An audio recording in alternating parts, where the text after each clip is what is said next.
Hello everyone, welcome back into this channel, and in this video I would like to show you the way how to remove emoji from the photos only with the Capcut application. So the first thing you have to do now is just go open your Capcut application and just expand these features and just visit the photo editor. And now you just need to choose the photo that containing the emoji that you want to remove, and after you found it, you just need to go click it and edit.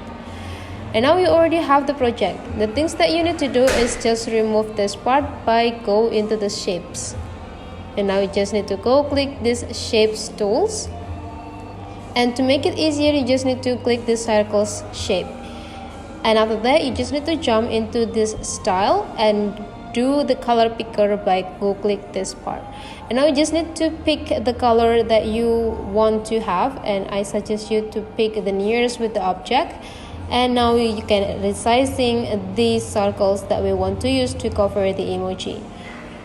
And after you resizing it, you can drag into the emoji that you want to cover. And now here is the result.